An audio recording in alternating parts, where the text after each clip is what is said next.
Welcome to the Nitpicking Nerds critically acclaimed series, Ranking Every Commander. This time we are ranking every commander from Strixhaven.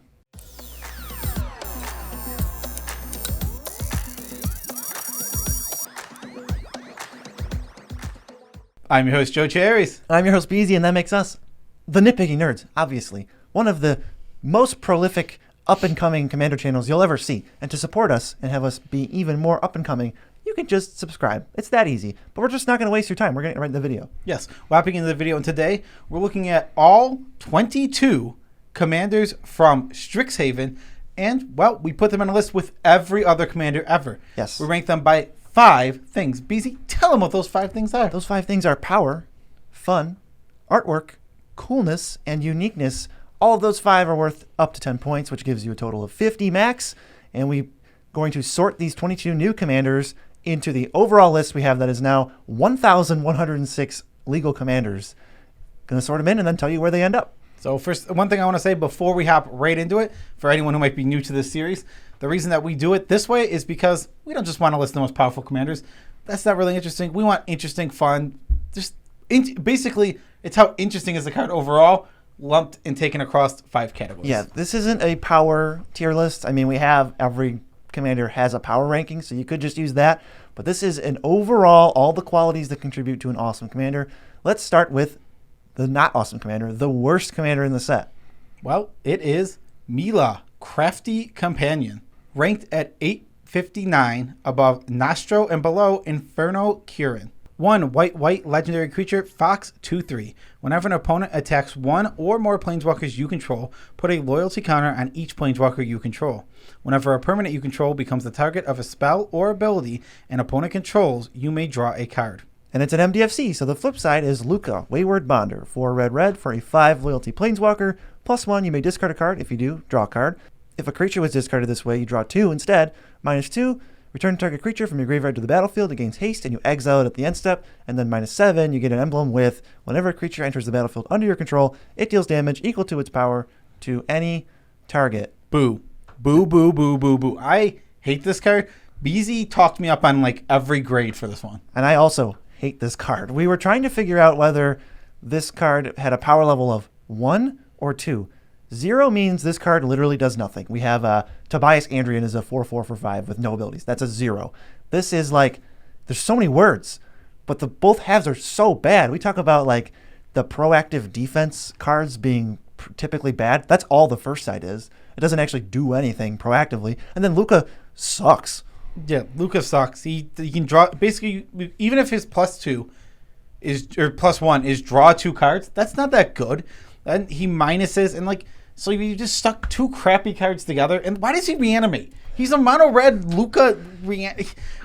If he finds a dead creature, he doesn't reanimate them. This isn't Luca. What does Luca do? Why does he have a folded paperclip as his weapon? What's going on? I don't know. So 2 for power. I think this card does nothing, and I would give it a 1. But yes. Beezy talked me out of it. It's very bad. 1 for fun. There's nothing to do with it. Yes. Luca gets a 4 for coolness. Like, the Fox is cooler than Luca.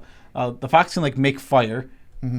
That's about it. It breathes fire. And the one thing, so before we move on, because I don't even want to talk about this card anymore, about Luca is something that makes me hate him even more is how inconsistent he is between cards and the book. Yeah, they didn't accurately represent him in the cards of Ikoria because he basically went insane and he killed, Jarina's dad, General Kudro. He just killed him.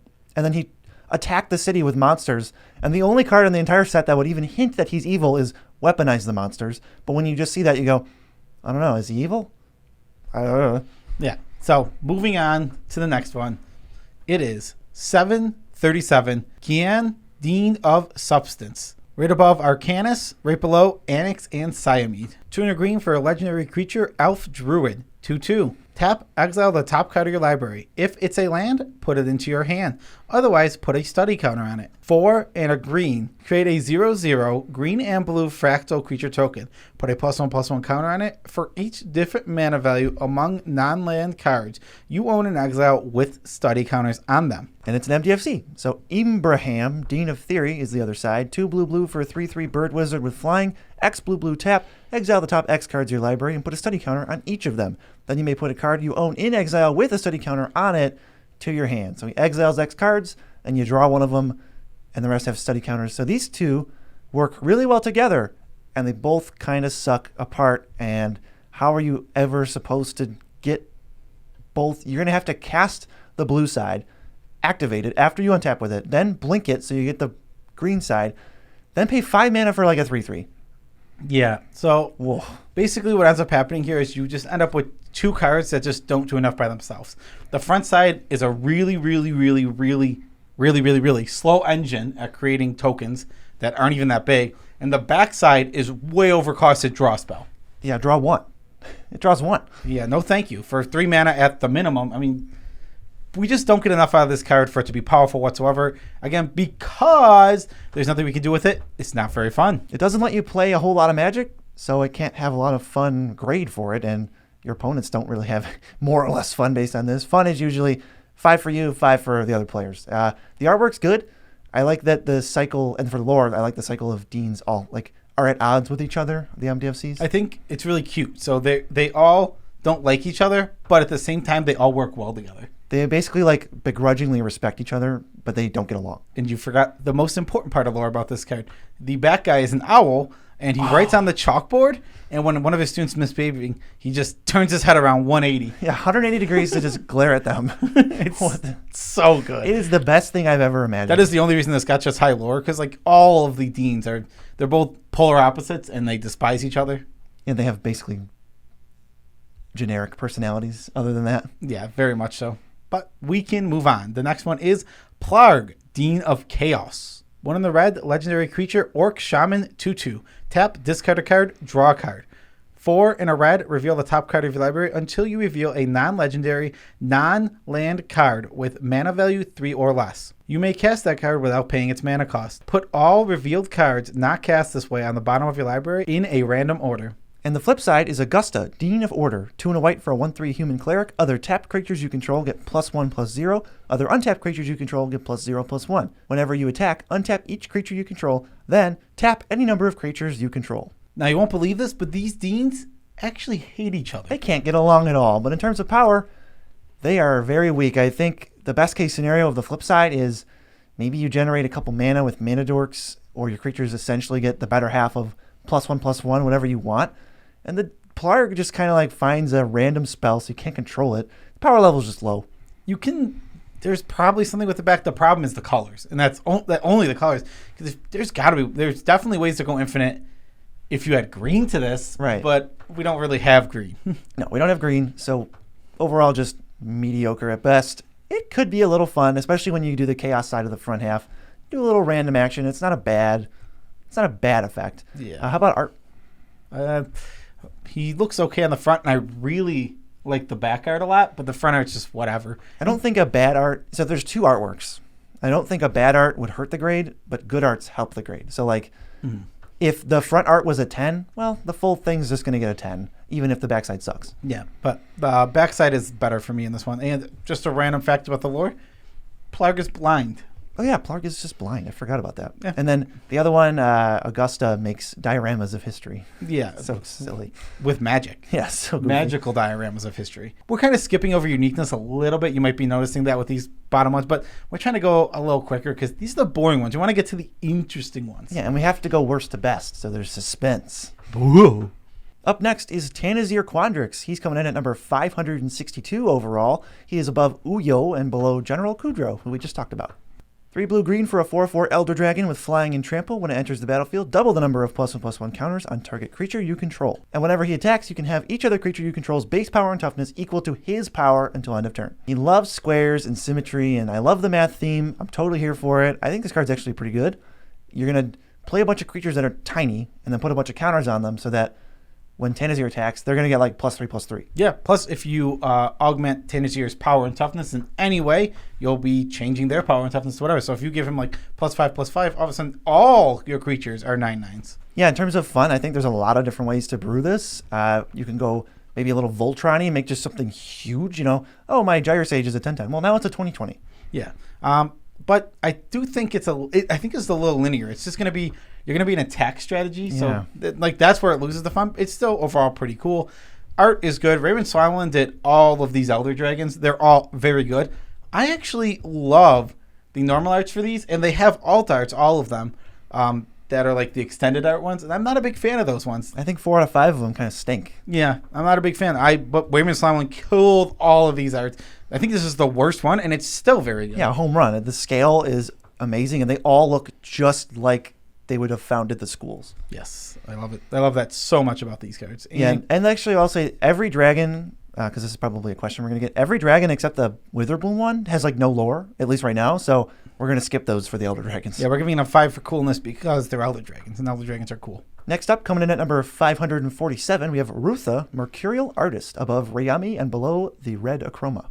She is 1 blue-red for a 1/4 Orc Shaman, and you can pay 2 and return her to your hand to copy target instant or sorcery spell you control. You can choose new targets. This is really interesting because the returning is the cost, so she's going to kind of come out for 3 and then never, ever die for like any reason. Even if someone goes to kill her or board wipe, you can just opt in response and then just bounce her. There's really not too much we can do with this, though, because you pay 3 mana for a 1/4. She's on the battlefield. Now you pay 2 to bounce her. It's 5 mana copy a spell. That's not exactly powerful. In installments, it's okay. I mean, I like the fact that this card is like unkillable. So you're probably, if the game goes late, you're going to end up saving mana from a normal like Spell Matters commander because she has no tax because she won't die. But the effect isn't that strong. She only does one thing, so we gave it a 4 and we can move on.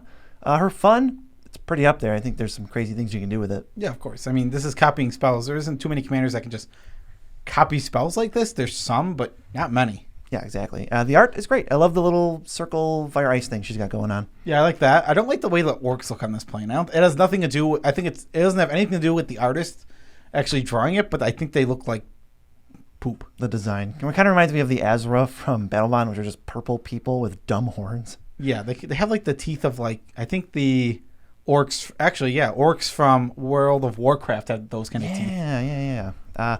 Her lore, she's really artsy and she's passionate, and she's like a 5th generation Prismari student. Yep, and I think that's all we really got for her. And moving on is next we have Quint, Field Historian, above Zedru, below Gargos. 3 red white for a 2/4 legendary creature, Elephant Cleric. Spirits you control get +1/+0 whenever one or more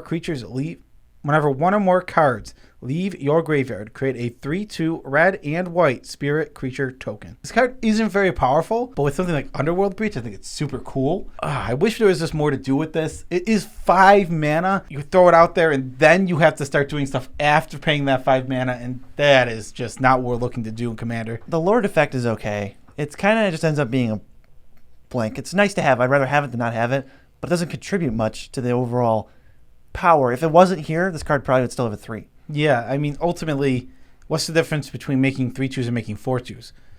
Not much. Maybe I feel like +2/+0 starts making a difference. Yes, definitely that starts making a difference. 8 for fun.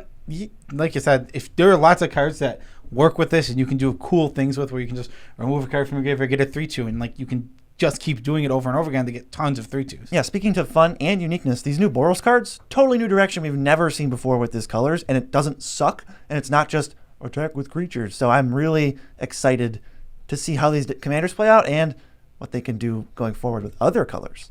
I think this art is really good. It just looks, he's doing like some Indiana Jones stuff. Yeah, he looks like a nice guy. Quintorius just, he looks like a dorky, nice guy. Call him Quint. Quint looks cool, and we would hang out with Quint. He sounds like if you say, Quint, hey Quintorius, how you doing? He'd be like, please, call me Quint. Call me Quint. And then he like knuckle bumps you, but then like adjusts his glasses. Quintorius was my father.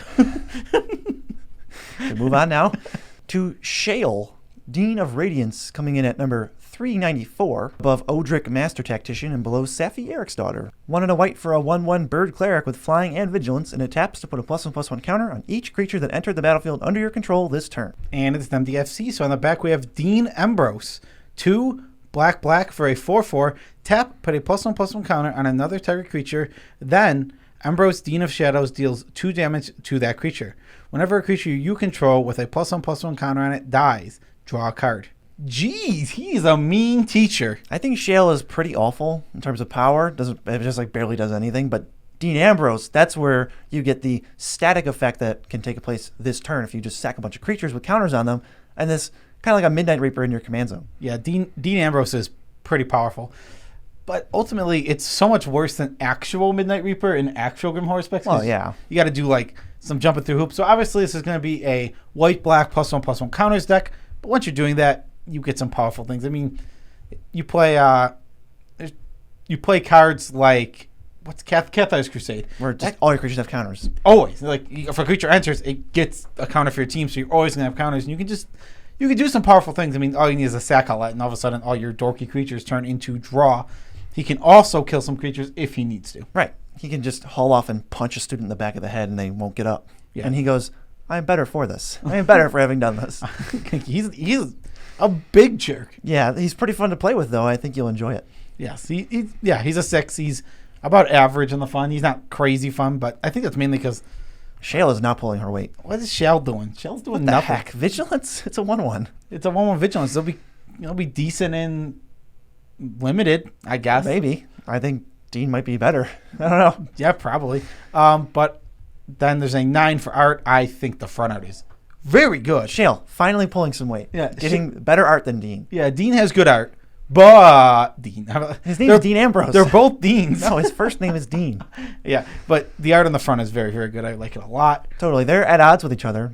Dean Ambrose has a begrudging respect for Shale, who probably doesn't like Dean Ambrose. They never like each other. That's the whole Dean They thing. never do. They're all sitcom pairs. And the uniqueness actually, finally something to talk about. I like that there's a static, when a creature dies, draw a card in the command zone. Yes, very cool. And we're moving on to the next one. It is Zimone, Quandrix Prodigy, above Rowan Kenrith, and below, spoiler alert, green-blue, legendary creature, human wizard, 1/2. Pay 1, tap. You may put a land from your hand onto the battlefield, tapped. Pay 4, tap, draw a card. If you control 8 or more lands, draw 2 cards instead. This is pretty powerful. Every single game, you have this 2-drop, and this 2-drop is going to ramp you. You're going to have a high concentration of lands, so you can just get up to that 8, and now she becomes a draw engine. Throw in a training grounds, all of a sudden she's drawing, pay 2, draw 2. I'm in for that all day. Yes. Thank God for Zimone, there's no category for boring design. This is like the least inspired thing I've ever seen, but it's really good. Comes down. It's not really a huge threat. The pay 4, tap, draw 1 isn't really worth your time, so they kind of ignore it, and then you just get the, all right, play an extra land every turn, the exploration effect, which just is free, because if you play an extra land, you now spent 1, but you got 1 that you wouldn't have had, so it doesn't cost any mana.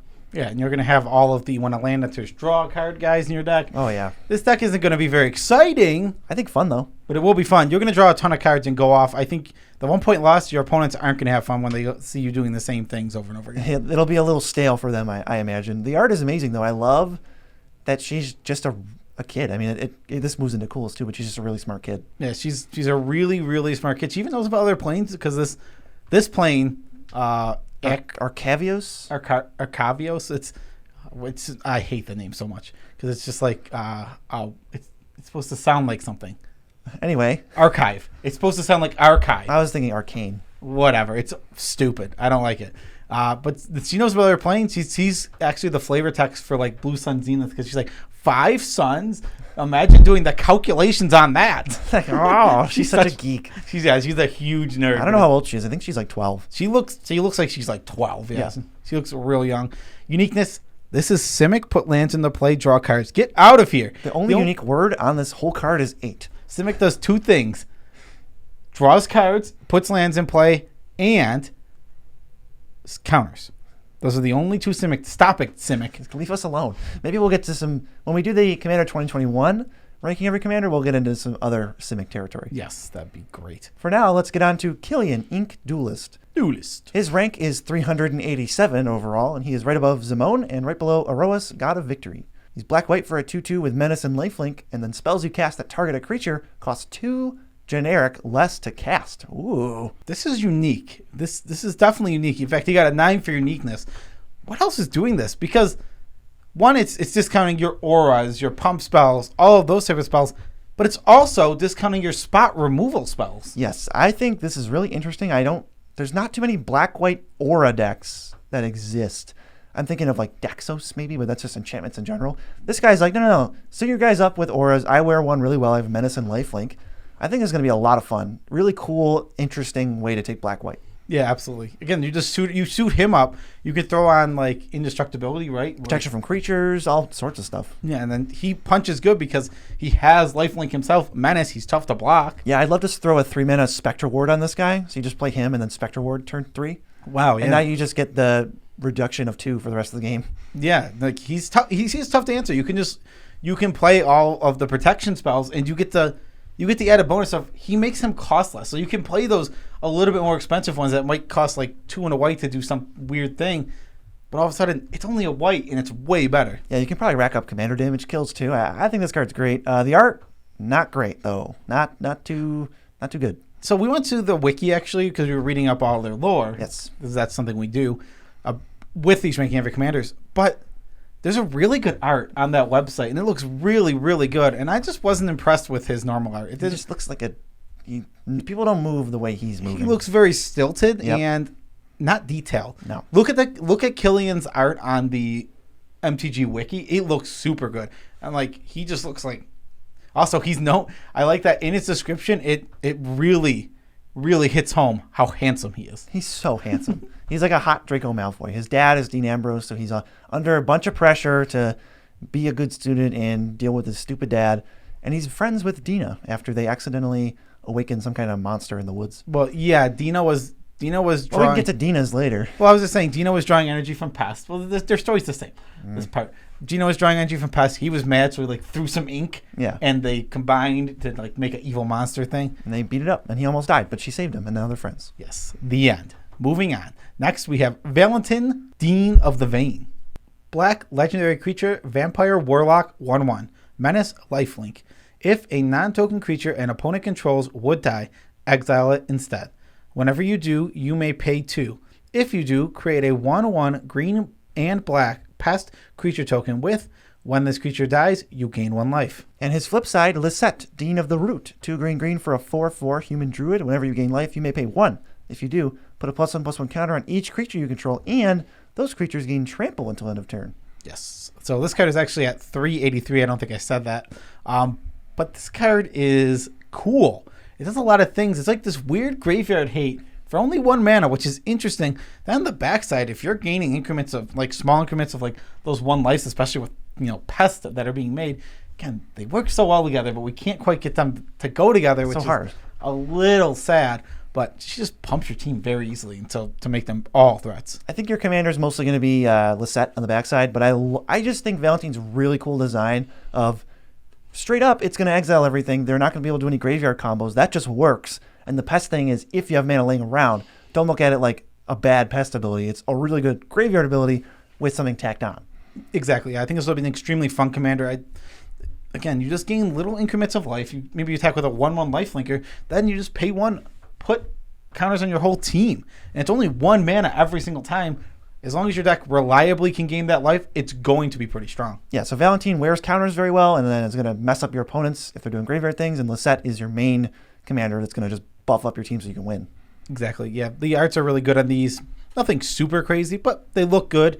As usual, extremely unique. This is like life gain graveyard hate.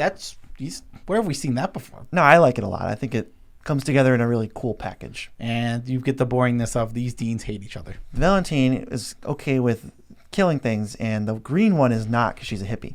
Yeah, the green one is a hippie, and Valentine is a vampire who just like feast on everything. What a sitcom duo. They wouldn't get along at all.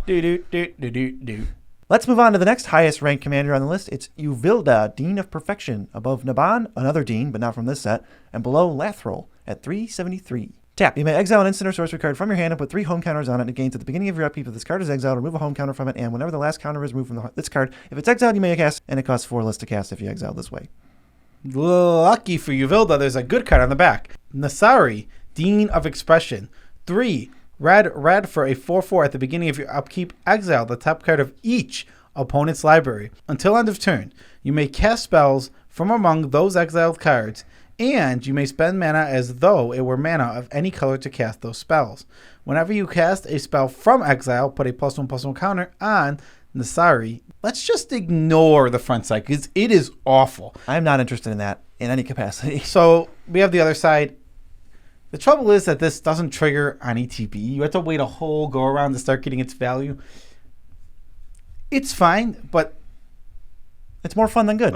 Yeah, definitely wait. It's super fun. I love playing with other people's spells like this. I really like this. I kind of wish that the other side like literally was on the card so I could just play it in my Tybalt deck, but unfortunately she stuck to that piece of poop. Yeah, Uvilda has great art though. I love the Djinn. She's a Djinn, and she just kind of she's got a weird tight dress on or something. Yeah, this one's more interesting for the Dean rivalry because one is like the perfection of art, like the taking your time and going very slow and meticulous and making everything look very good. Well, the other one is like wild, just be creative. And like splatter some paint on a canvas and like boom. Exactly. Yeah, literally dancing. I imagine she like has like high heels on and like dips her high heels in paint and then kicks to put some. Well, they mostly make art with magic, like an expression elemental thing. No, not this time. No, this time is just painting. Yeah, it's normal painting. Yeah, exactly. Just are painting. The art's really good. I love that back art. I love how she looks. And the front looks really good. I love the front art more. I think they both look really good. At first, though the back one is a little, if you don't know where everything is, I remember the first time I looked at it, I'm like, where? Oh, it's a dancing Djinn. I've heard other people say that. Yeah, it's weird. It's hard to like see where she is, but once you see it, it looks really good. Yeah, and the uniqueness only comes from stolen strategy in the command zone. So we can move on to the next one, which is what, Joe? It is Cody Vociferous Codex. Right above Rubinia, Soul Singer, and below Rick, Steadfast Leader at 341. 3 mana for a legendary artifact creature construct. 1/4. You can't cast permanent spells. Tap 4, add Wuburg. Whenever you cast your next spell this turn, exile cards from the top of your library until you exile an instant or sorcery card with lesser mana value. Until end of turn, you may cast that card without paying its mana cost. Put each other card exiled this way on the bottom of your library in a random order. I don't think this card's very good. I think the fact that you can't even play permanents while it's out really weakens it, because how are you ramping? I mean, this card is weird. I guess you have to play all the spell ramp. This card is just not interesting from a power standpoint at all to me. No, but on a fun standpoint, there's so much jank you can do with this. You could put creature spells in your deck anyway and then just sacrifice them so you can play them. Cast a bunch of different things. I don't like, this isn't reflected in the numbers, but I'm so sick of them kind of just vomiting out some random algorithmic designed Wuburg commander for Brawl every set. Yeah, it's very boring. I don't like this either. But it is very fun, and I think it does a lot of cool things. So a random thing you can do with this, because it's worded so weirdly, if you have a way to flicker it out that was already on the battlefield, you can exile until end of turn with there's cards that do that, like Mist Meadow Witch. Sure. So you tap it, activate its ability, exile it out now. Now you can cast permanent spells, and they still trigger its ability because it was activated that way. Yeah, it just gives a spell cascade. It's weird. It's nothing I'm super interested in, although he does basically tap for mana. You're mana positive when you do it, so it's not a terrible investment to do. This is very obvious to me. It's supposed to be the Sorting Hat. I didn't really get that. I thought it was kind of cute design. He's just he's like an angry, grouchy book that like runs around and yells at people. I thought it's just at least funny. Yeah, it is funny. I'm not saying there's anything wrong with it, but it reminds me. It very much feels like the main reason that this thing exists is because the Sorting Hat exists in Harry Potter, which is completely fine. There's nothing wrong with that, but I did remove one coolness point for that. There's no like connection you can draw between them, but then you can think and you're like, it feels like that's there to me. Yeah, I didn't think the Sorting Hat was that grouchy, but I don't really remember. The Sorting Hat is grouchy. I don't remember. Tell us in the comments if the Sorting Hat is grouchy. I'm not taking the other position. I just didn't remember. He's taking the other position. Tell me I'm right in the comments. Okay. We are now in the top 10 commanders from Strixhaven. So this one is Jazzy, Oracle of Arcavios. She comes in at 338 above Kolvori and below Sliver Queen. 6 blue for a 5/5 human wizard. Discard a card, you bounce her back to your hand. But Magecraft, whenever you cast or copy an instant or sorcery spell, reveal the top card of your library. If it's a non-land card, you can cast it by paying 1. If it's a land card, you put it onto the battlefield. Yikes. Backside is Journey to the Oracle. 2 green for a sorcery. You may put any number of land cards from your hand onto the battlefield. Then, if you control 8 or more lands, you may discard a card. If you do, return Journey to the Oracle to its owner's hand. Yikes. I am absolutely not excited about this card whatsoever. It's 8 mana. You get it out. And its protection is horrible because it bounces it back to its hand, which is exactly where you want to put your 8 mana spell, right back in your hand. Yeah, maybe if it had like the Nezahal text, then I'd be saying, "Whoa, this is a serious threat." It's a really good effect, but then what the problem is, it's never going to be a really good effect. You have to kind of play this 8 mana, and then cast what are you casting? A 0 mana spell, a 1 mana spell? Cast a 1 mana spell, you need 10 mana, and she could very easily whiff and just say, "Here's that land you wanted." I just think you're never going to use this. It's like 80% of the time, this is just going to get bounced or die. And then 20% of the time, you're going to be using it, which leads to the fun only being a 5 because this is either terrible and never does anything for you, or backfires and flips lands, or miserable because you untap and you have the stalest like omniscience. Like it's just meh. I think the main thing is fun about this for your opponents is if it's doing its thing, which it's not often, but when it does, it's not going to be a fun thing. It's going to cast like 10 free spells. They're going to win the game because they cast 10 free spells, and then the game's over. Yeah. This is going to, or the card does nothing, and you have no fun because it doesn't do anything. Yes, I think it's definitely a mixture of points lost for you and then for them too. Probably like 3 for you, 2 for them. This card's just, it seems trappy. It's going to be tough to get up to 8 mana plus stuff right away, or just be stuck in this loop where every turn you're like, "Jazzy? Oh, okay, bounce it. Jazzy? Oh, bounce it." Just never do anything. You can't take advantage of it right away, but you have to have at least 1 mana to get a free spell at all. And you don't know that you're getting a spell. Yeah, your deck has to be such a high concentration, like super high. It has to be. I'm imagining like a serious build of this deck that wants to really take advantage of it is something like, I don't even know, like 50 spells. Okay, but but you can cast anything with it, but it's for free. Oh, but yeah. How many things are worth casting for free? You're gonna have to jam so much ramp in your deck that you're gonna cast ramp or land most of the time. I guess the reason I want to go spells is because I want to take advantage of the fact that she'll re-trigger herself. That's so much more powerful than just getting that 1 free spell. But it's like, okay, you're like chaining cultivate into rampant growth now because your deck has to be all ramp. I don't know. Just forget about all that. This is gonna be tough to build. Do it if you want. Art is great. Art's good. The lore, she's the most knowledgeable mage on Arcavios. There's like 1 oracle. That's her. Yeah, and I am predicting that Kasmina will one day be that oracle. I think that's a dumb prediction. I do not share it. Let me know if I'm right. And Kasmina would never become the oracle because they would never restrict one of their characters to a plane. Eventually. Like, they get old. Teferi, how long was Teferi and Dominaria for? He stopped time around Dominaria so he didn't get old. I don't know. Let's move. Is that what he did? Let's move into the next best one. The next one is Dina, Soul Steeper. Above, Belbeak, Corrupted Observer. Below, spoiler alert, green-black for a 1/3 legendary creature, Dryad Druid. God, I hate that those 2 types are put together. Whenever you gain life, each opponent loses 1 life. Pay 1, sacrifice another creature. Dina, Soul Steeper, gets +X/+O until end of turn, where X is a sacrificed creature's power. This is a BZ special, so I'm going to let him do a little bit more talking about it. Yeah, this is one of my favorite cards in the whole set. I love the design of it. I think it's perfectly fair. This isn't a busted card, but it fits these new types while also working with a ton of existing cards. They nailed this one, knocked it out of the park. I love Dina. 5 for power. She's right in the middle. She can get really big, is a sack outlet, and then wants you to play like Aristocrats, where you just have a ton of like gain 1 life, gain 1 life, gain 1 life triggers, and then you just drain everybody out. And she combos with Exquisite Blood. Yes, yeah, I don't find this card very interesting at all. But if you know BZ, which if you're a long watcher channel, you might. But even going further back, he loves green-black uncommons. They always tickle me right in the, I was going to say the pleasure zone, but not there.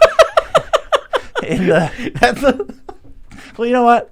It tickled me right in the pleasure zone. We can't disclaim that somebody do something. So for fun, it's really fun to be tickled there. So. This card's pretty fun overall, and there is some things you can do with it, but I think it's going to get there's just not a lot to do with it. It is a very linear idea of what you have to do with it. You want to just be gaining small increments in life, and that's all you ever want to do, and then you just drain with them. It's fine, and I don't hate the card, but it is, I think, just one thing. Art is very cool. It shows you, she's just kind of like, hey, here's my cup of tea steep thing, and then I'm gonna steep some souls in it. It makes sense. She like harnesses the pest's souls and energy to brew like a powerful spell. So she actually is a soul steeper. Yeah, she's a soul steeper, and she saved Killian. But I think the coolest part about it is that the spell she used to save Killian was because this is bad story writing because it doesn't make any sense. But it's her last chance to save her plane. Obviously, she has one magical spell that can be used once ever. Yeah, once Get out ever. of here. I hate that. That is such bad writing, and it doesn't make any sense. No, it does not make any sense. But last time she can cast a spell, she wasn't trying to save it. She's trying to save her glade. There's like a certain type of tree that only grows on a different plane. And she's like, oh, I want to go there. Let me try to figure out a spell. And instead of doing that, she saved Killian. Now they're friends. What a cute friendship. Maybe they'll like date or something. Up next, we have Galazette Prismari, 269. Nice. Above Dina and below Hannah. 2 blue-red for a 3/4 flyer, Elder Dragon. When it enters the battlefield, make a treasure token. Artifacts you control have tap, add a mana of any color, but only for instant or sorceries. Okay, this card I think is better than it looks for sure. It's essentially a 3-mana dragon. It's going to replace it right away, and then you're going to have artifacts in play that are going to hold up instant or sorceries to protect this thing. Yeah, I think the only thing that's bad about this is that you have to build around 2 different types steeply. Like you want a lot of artifacts. At the same time, you want instant sorceries. There are some some instant sorceries that do create artifacts, but they're few and far between, especially when you're looking for good ones. Yeah, I think there's enough that you could go with this. Yeah, I mean, I'm not saying it's unplayable. I'm just saying I think that's the weakness of this deck. Like I'm thinking like Retrofitter Foundry. Like get in this deck. Dang, Retrofitter Foundries. Dang. And it just seems like a really fun deck. You can just throw everything together and do the thing that you're trying to do. Where you're tapping, you're gonna make treasures, tap your treasures. And then you still have your treasures. You can still sack them the next turn. I like using them on giant, like, instant or sorceries, like some big finish. Like, hey, I have 20 treasures. I'll either sack them if Prismari's dead or tap them if Prismari's out and just go, boom, blue sun, or boom, blow up everything. That is 100% the Prismari way. That is the whole thing. Oh, yeah. Prismari literally, like, they discard their big spells to get treasures to cast big spells. I love that it fits totally on theme with Prismari, and also amazing artworks. Stellar, except for the alternate art, which is very, very poopy.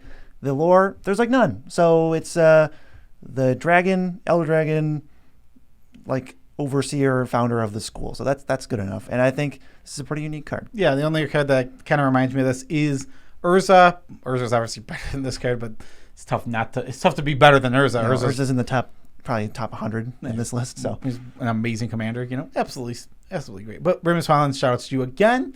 Moving on, we have Black's Vexing Pest above Kodama of the East Tree, below Progenitus at 228.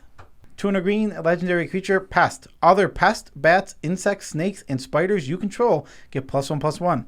When Black's Vexing Pest dies, you gain 4 life. And on the back of this MDFC is Search for Blex, a sorcery that costs 2 black, and it says, look at the top 5 cards of your library. You may put any number of them into your hand and the rest into your graveyard. You lose 3 life for each card you want to draw. I think this card is really poopy, power-wise.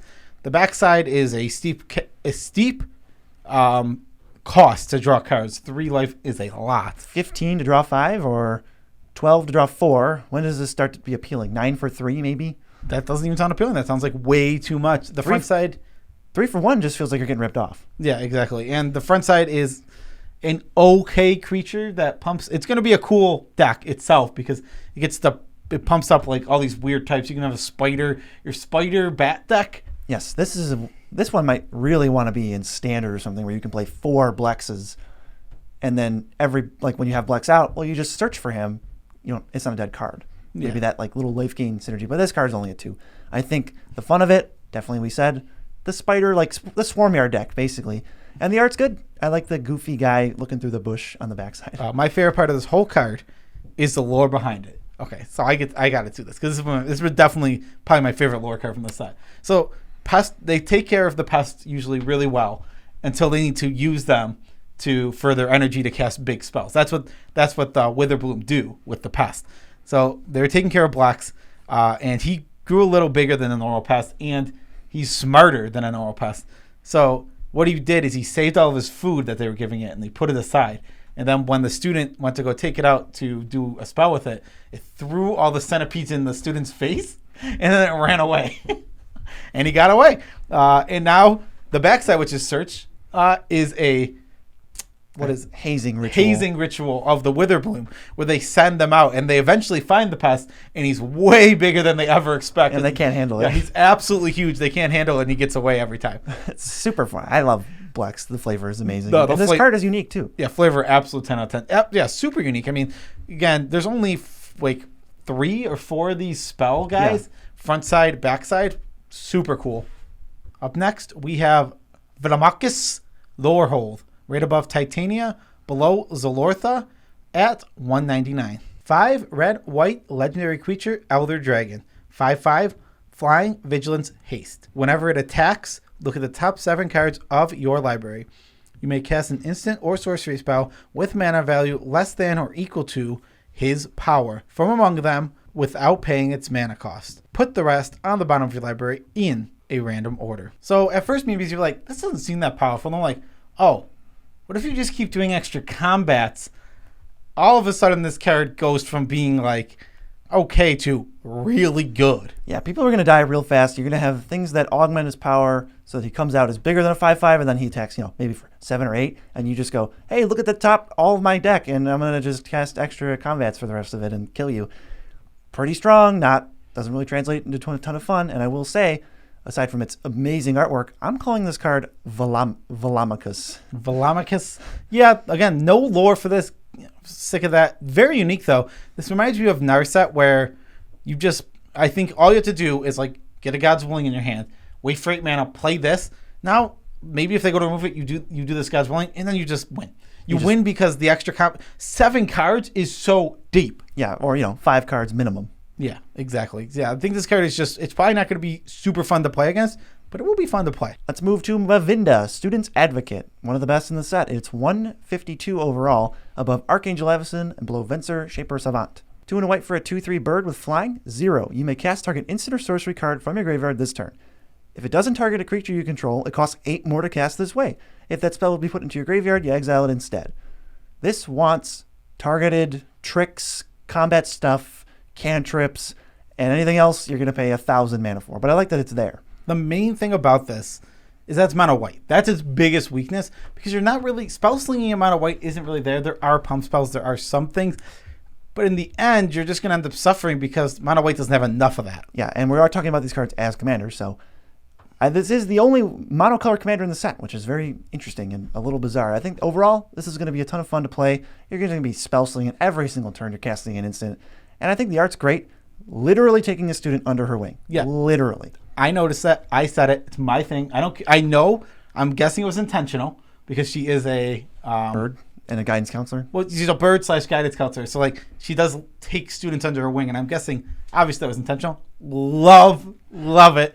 So cool. This could have been like one of the pillars of the set where someone was like, "What about a bird teacher who takes students under their wing?" And they're like, "No. What about a plane where that's possible? What about a students counselor?" Yeah.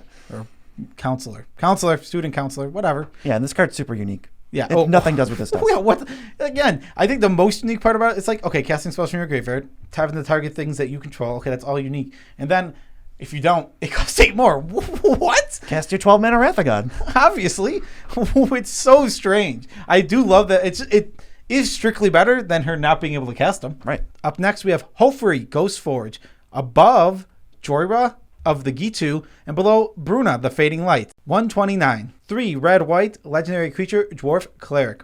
4/5. Spirits you control get +1/+1 and have trample and haste. Whenever another non-token creature you control dies, exile it. If you do, create a token that's a copy of that creature, except it's a spirit in addition to its other types.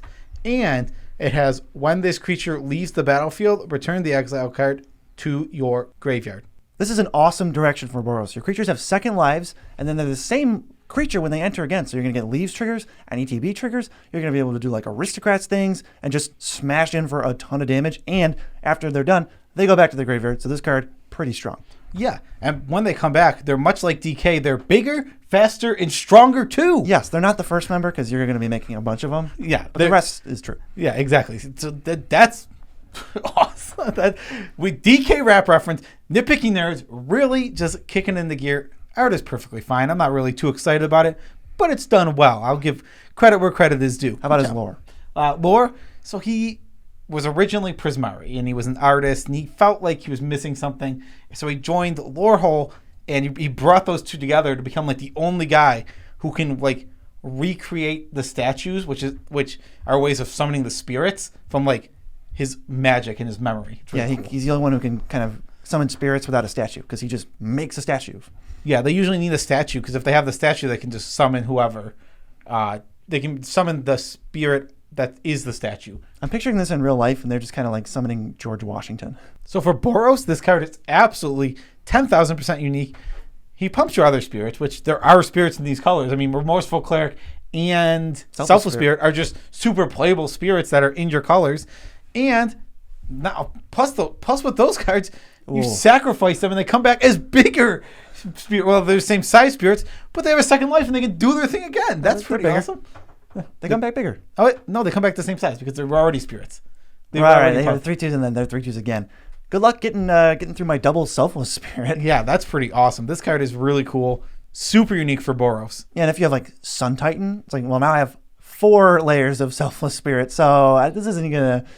Wait, is it 4 or 6? You have 2 with Selfless Spirit. Then you sack Sun Titan and it comes back as a spirit. And you get 2 more Selfless Spirits. Okay. Yeah. So, yeah, a lot of Selfless Spirits. What's next, though? We're nearing the top of this list here. Yes, these are the top 3 now, and they've all made it really high in the overall list. This one is number 46 of all time. All commanders.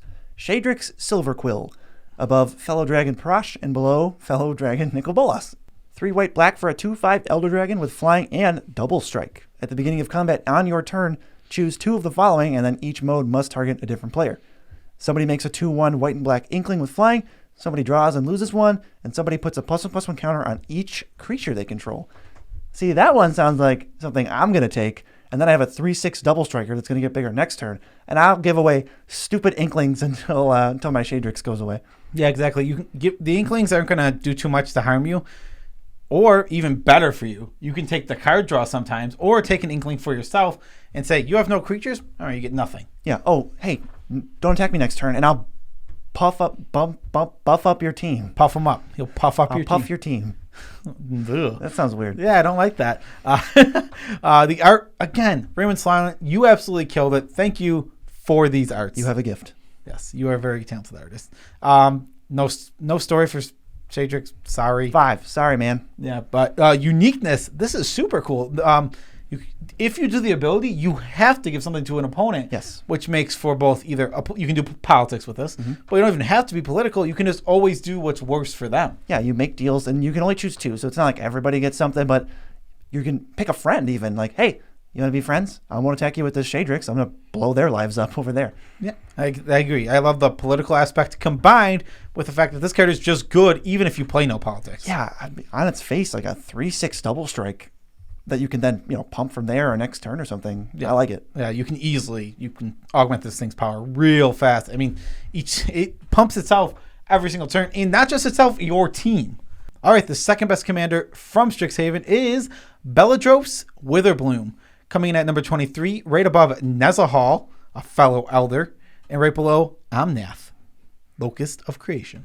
5 black green legendary creature, Elder Dragon, 4/4. Flying, at the beginning of each upkeep, create a 1/1 black and green pest creature token with, when this creature dies, you gain 1 life. Pay 10 life, untap all lands you control. Activate this ability only once each turn.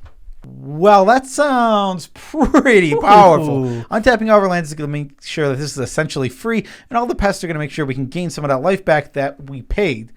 Yeah, this is just a free ticket to Value Town. It costs 0 mana or negative mana, and you lose a quarter of your life. If you're in a life gain deck, which you don't even have to be, but if you are, this is going to end up just being, hey, when this enters, untap your lands, take an extra turn. Now you have a bunch of mana up to protect him, and then when you protect him, hey, you're going to ensure that you get 4 creatures a turn cycle and can untap your lands if something's about to go wrong and maybe save your stuff. This is going to be super fun, and I don't think anything it does is busted. It just isn't a busted card at all. Everyone's going to have fun playing against it. Sure, you have a ton of 1/1 pests. Those are annoying, but they're not breaking the game open in any way. Yeah, it's not like Velamicus who's going to say, infinite combats, you should have prepared for this. You know, it's just, I'm going to have a bunch of pests, you're in trouble, but you're not dead right away. This art's good again. Yeah, the art's really, really good. This is my favorite of the dragons. I don't think it's like necessarily the best, but I think it looks the coolest. I think my favorite was Silverquill. Silverquill. I love Silverquill. If it wasn't for like the front house, he's like blocked out by a house in front, which I get it. They're just trying to do like a picture scale thing, but it's like if I could just see the dragon, it looks so good. Ooh, so very, very cool. And then how about uniqueness? There's only a handful of cards in Magic that say at the beginning of each upkeep do X, Y, Z. This is one of the better ones in terms of like what you get out of it, and it's the only legendary, or one of the only legendaries. If I miss one, Coma also does Coma. this. The Coma is the only other legend that does something like this. Yeah, but the pay 10 life, nothing does that. So we're into 10 territory. Yeah, I mean you can only activate it once per turn for a good reason. But we're moving on, and this is the number 1 card from this set. Yes. It comes in at number 17, actually. It is Extus Auric, Overlord. Right above Crick, Son of Yawgmoth, and below Najila, the Blade Blossom. Those are some powerhouses. 1 white, black, black. Legendary creature, human Lorlock, 2/4. It has double strike. And Magecraft. Whenever you cast or copy an instant or sorcery spell, return target non-legendary creature card from your graveyard to your hand. And on the backside, he is a spell, Awaken the Blood Avatar. 6 red, black for a sorcery. As an additional cost to cast this spell, you may sacrifice any number of creatures. The spell costs 2 less for each one you sacrifice. Each opponent sacrifices a creature. Create a 3/6 black and red avatar creature token with haste, and whenever this creature attacks, it deals 3 damage to each opponent. So it's a spell on the backside, and it's a pretty decent spell. At the very minimum, you're getting a 3-for-1, and then a 3/6, which is going to deal a bunch of damage. Yeah, so the first thing is I think you mainly build around the front side. You do a deck all around the front side, and maybe have some ways to generate some infinite mana. And if you generate infinite mana, the backside just immediately pays it off because you can just continually cast over and over again, get infinite 3/6s with haste that just kill your opponents because they swing and each opponent loses 3 life. Right, so it won't even matter how many times you jam out Exist or play Awaken the Blood Avatar for value. When eventually you get infinite mana, you just win on the spot with the flip side spell. And I think I'm in my head, I can't really picture it right now, the exact combination, but something with like Phyrexian Altar and Extus, where you cast like a spell that makes tokens, and you're like getting back the same creature over and over, and maybe if that creature makes tokens, you can figure something out with that. I'm sure there is something here. I mean, you don't even need to go infinite because the value engine is off the charts. It's completely off the charts, and I love that this is just a 2/4 with double strike. So essentially, it's a 4/4 at its base. But again, if you want to augment its power, it starts hitting really hard, really fast, and with a lot of cards in this set, like +1/+1 counters work. So if you pull some cards from this set, like you want to build them because you pull them, get some more Witherbloom cards. You can augment his power in a heartbeat. I think you mean Silverquill. I do. Okay, so that's the art, pretty fantastic. I like the battle, like risen monster on the other side, and I think Extus looks like a really cool villain. Sadly, he's defeated by Will and Rowan. Yeah, I don't know if he dies or not. The lore is not clear. I'm sure they're going to save that for the end. Maybe he was Jin-Gitaxias the whole time. The whole time? No, he's actually like a scorned baby. He's basically a little baby. He wants more recognition, and he's going to, throw a tantrum. He's throwing a tantrum to get more attention. He is a combination of Kylo Ren and Voldemort. Yeah, and Darth Vader. He has the cool mask. Yeah, wait, that's just Kylo Ren. Yeah, cool mask / helmet. Throws a baby fit when things don't go his way, and wants to be recognized. And he's evil and wants to kill Harry Potter. So that's the Voldemort part. Could be played by Adam Driver in the movie, or could be played by what's his name? Who plays Voldemort? I always forget his name. Funny so. Okay, I have a good tidbit. Remind me, the Voldemort tidbit. We'll be there soon. We'll make that. So this video is over. Yes, this card's fantastic, and this set is fantastic. None of these cards are broken. They all look pretty decent, fairly fun. I mean, there's some stinkers, but there always is. I'm pretty impressed with these legends overall. I'm very excited about this set. This is, for Commander, I think this set is awesome. I love that there is almost no card in this set where I'm like, that's broken, it goes in every deck. No, it's like that card's really, really good, and it goes in XYZ deck. Or there's a new deck that didn't exist before. And I love that about this set. But that is our video. Get ready for another one of these on Monday because we're going to be doing the Commanders 2021. Commanders 2021, which I don't think there's quite as many, but there's quite a few. Yeah, there's at least 20. Yeah. Special shout outs to all of our patrons. We love you all as much as we can without making you uncomfortable. You just kind of did like a Gungan thing there, that one guy who does the little chin shake. But anyway, there's a link in the description for you. specifically cultivated for you, our dear viewer. Yes, you. Okay. No, I'm not reading the future. I'm not reading your mind. This is real. Go to the link, navigate to TCG Player, buy what you want, and then when you check out, we get a kickback on the order based on how much you spent, because TCG Player loves us and they love you, and you don't have to spend any extra money on it. Exactly. So you'll be supporting the Picking Nerds while supporting your addiction to cardboard crack. Yeah, so what's our tidbit? Well, before the tidbit, free thing for everybody is to go ahead and join our Discord. Oh, yeah. It is a community of like-minded individuals. They all love Nitpicking Nerds, and they all love Magic. So head over there. We hang out. I am in the chat literally daily. I'm in there probably once a day, but maybe not for as long as Joe is, probably because I have a side job, and when I don't have a side job, I'll probably just be in there all day too. And we have Commander games going. There's like 2 games going at any given moment. There's like, what, 1,700 people in I there? really wish I could join more games. I get asked all the time, and I'm like, I want to play. Believe me. Yeah. I want to play with you guys because I love Commander, but it's like, I'm editing a video, and it's like, okay, if I have 10 minutes between a video, I guess I'll play a game of Enter the Gungeon because I don't have enough time to play a game of EDH. So, tidbit, what is it? Tidbit. Voldemort. Just a random Voldemort thing. Let's go. So the guy who plays Voldemort in the movie, did a voice in, what's it called? He did a voice in Lego Batman. Yeah.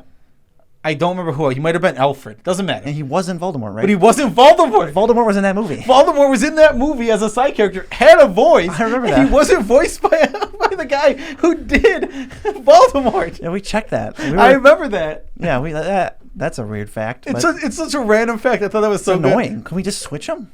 No, I think he was like a main character. And yeah, maybe they wanted to give him a better role. Or you could have just done both. Who cares? That movie's very enjoyable, though. It's a good movie. Lego Batman is a good movie. See Lego Batman getting a 2 thumbs up from the nerds. Yeah, 4 thumbs up from the Nitpicking Nerds. 4 more fingers. Bye. Peace out, Tribe Scout.